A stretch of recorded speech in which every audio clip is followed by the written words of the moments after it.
अस्सलाम वालेकुम। अब हम टाइप्स ऑफ इलेक्ट्रोलाइट्स के बारे में पढ़ेंगे कि इलेक्ट्रोलाइट्स या इलेक्ट्रोलिटिक कंडक्टर्स के कितने टाइप्स हैं। तो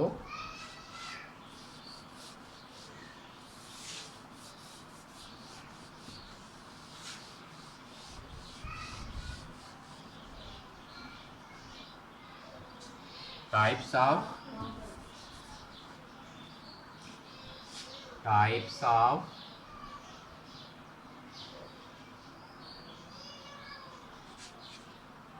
इलेक्ट्रोलाइट्स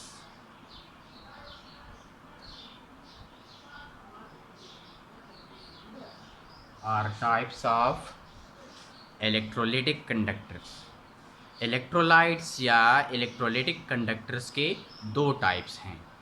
देयर आर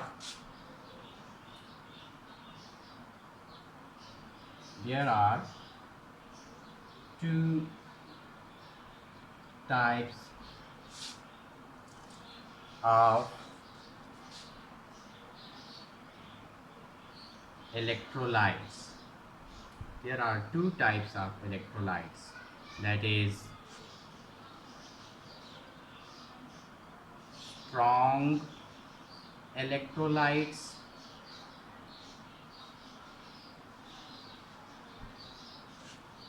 यानी ताकतवर बर्फ पाशीदे, ताकतवर बर्फ पाशीदे। इलेक्ट्रोलाइट्स को उर्दू में बर्फ पाशीदा कहते हैं। सो ताकतवर बर्फ पाशीदे। And number two, weak electrolytes. Weak electrolytes यानी कमज़ोर बर्फ पाशीदे।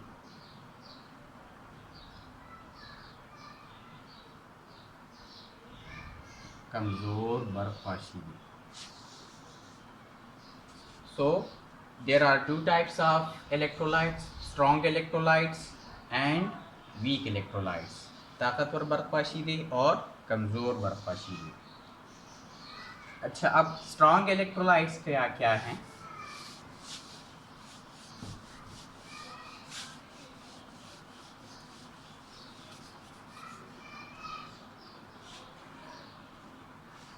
जैसे कि हम पिछले लेक्चर में सीख चुके हैं कि इलेक्ट्रोलाइट्स में से बिजली आयंस के मूवमेंट के ज़रिए गुजरती है। तो फिर स्ट्रॉन्ग इलेक्ट्रोलाइट्स जो हैं, पहला जो टाइप है स्ट्रॉन्ग इलेक्ट्रोलाइट्स यानी ताकतवर बर्फ पाशीदे। स्ट्रॉन्ग इलेक्ट्रोलाइट्स जब हम पानी में या किसी दूसरे सॉल्वेंट में डालते हैं और हम इनका सॉल्यूशन बनाते हैं या हम इनको पिघलाते हैं, मोल्टन स्टेट में कन्वर्ट करते हैं, तो इनमें जो आयंस बनते हैं तो इनमें आयंस की तादाद ज़्यादा होती है। ये कम्प्लीटली आयंस में डिसोसिएट होते हैं, यानी ये मुकम्मल तौर पर आयंस में तकसीम हो जाते हैं, मुकम्मल तौर पर आयंस में तब्दील हो जाते हैं और इस वजह से इनमें पॉजिटिव और नेगेटिव आयंस की तादाद इंतहाई ज़्यादा होती है और इंतहाई ज़्यादा पॉजिटिव और नेगेटिव आयंस के मूवमेंट की वजह से इलेक्ट्रिसिटी भी इनमें से ज़्यादा गुज़रती है। सिंपली जब आयंस ज़्यादा होंगे तो इलेक्ट्रिसिटी भी ज़्यादा गुज़रेगी और जब पॉजिटिव और नेगेटिव आयंस कम होंगे तो इलेक्ट्रिसिटी उनमें से कम गुज़रेगी। क्योंकि स्ट्रॉन्ग इलेक्ट्रोलाइट्स मुकम्मल तौर पर डिसोसिएट होते हैं पॉजिटिव और नेगेटिव आयंस में, मुकम्मल तौर पर पॉजिटिव और नेगेटिव आयंस में तहलील हो जाते हैं, इसलिए इनमें आयंस की तादाद ज़्यादा होती है। ज़्यादा आयंस अपने मूवमेंट की वजह से ज़्यादा बिजली गुजारते हैं अपने आप में से, इसलिए इनको स्ट्रॉन्ग इलेक्ट्रोलाइट्स कहते हैं। That is those electrolytes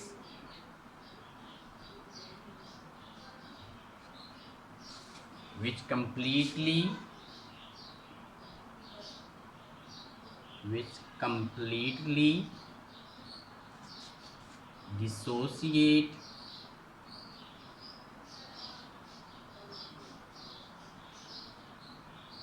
into ions।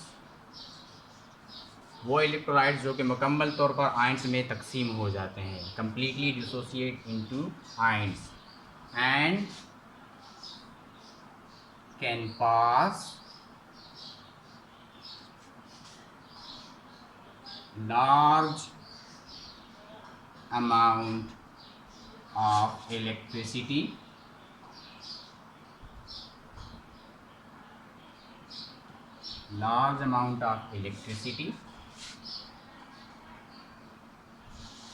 और इनमें से ज़्यादा आयंस की वजह से ज़्यादा बिजली गुजर सकती है, आर कॉल्ड स्ट्रॉन्ग इलेक्ट्रोलाइट्स। तो इनको हम स्ट्रॉन्ग इलेक्ट्रोलाइट्स यानी ताकतवर बर्क पाशीदे कहते हैं। फॉर एग्जाम्पल,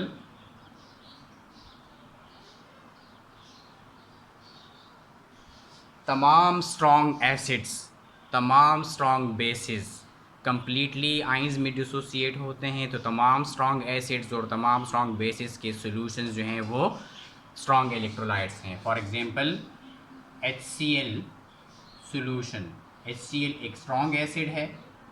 इसी तरह H2SO4 सॉल्यूशन, क्योंकि सल्फ्यूरिक एसिड एक स्ट्रॉन्ग इलेक्ट्रोलाइट है। इसी तरह सोडियम हाइड्रोक्साइड सॉल्यूशन, क्योंकि सोडियम हाइड्रोक्साइड एक स्ट्रॉन्ग बेस है। इसी तरह सोडियम क्लोराइड सॉल्यूशन, या ये सोडियम क्लोराइड वगैरह या सोडियम हाइड्रोक्साइड वगैरह मॉल्टन स्टेट में ये कम्प्लीटली डिसोसिएट होते हैं, इनमें से ज़्यादा बिजली गुजर सकती है, इसलिए इनको हम स्ट्रॉन्ग इलेक्ट्रोलाइट्स कहते हैं। अब आते हैं दूसरे टाइप की तरफ।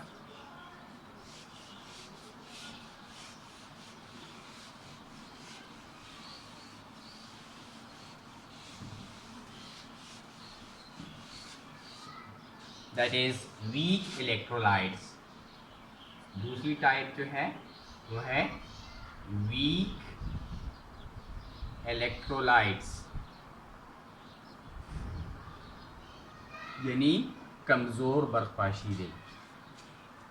वीक इलेक्ट्रोलाइट्स में अपने आयंस में तहलील होने की सलाहियत कम होती है। वो मुकम्मल तौर पर पॉजिटिव और नेगेटिव आयंस में तकसीम नहीं होते। यानी इसका मतलब ये हुआ कि इनको जब हम पानी में या किसी दूसरे सॉल्वेंट में डालेंगे तो ये आयंस में कम तब्दील होंगे। इनमें आयंस की तादाद, इनके सॉल्यूशन में आयंस की तादाद कम होगी और कम पॉजिटिव और नेगेटिव आयंस की वजह से इलेक्ट्रिसिटी भी इनमें से कम गुजरेगी, क्योंकि आयंस ही इलेक्ट्रिसिटी के गुजारने के लिए एक ज़रिया है। आयंस कम होंगे तो बिजली भी इनमें से कम गुजरेगी। सो those electrolytes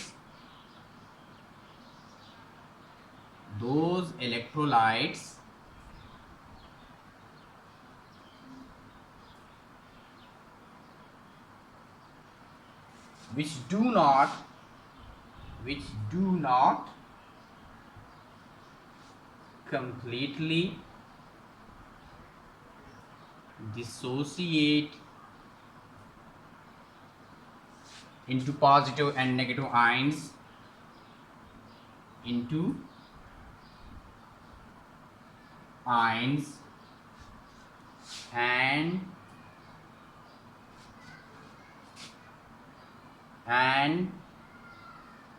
can pass small amount of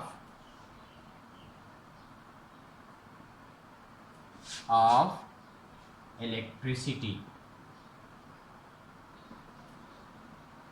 and can pass small amount of electricity are called weak electrolytes। चूँकि ये मुकम्मल तौर पर आयंस में तकसीम नहीं होते, इसलिए आयंस की तादाद कम होती है। कम आयंस की वजह से इनमें से बिजली का गुजरना भी कम होता है, इसलिए इनको हम वीक इलेक्ट्रोलाइट्स कहते हैं, यानी कमज़ोर बर्फ पाशीदे। For example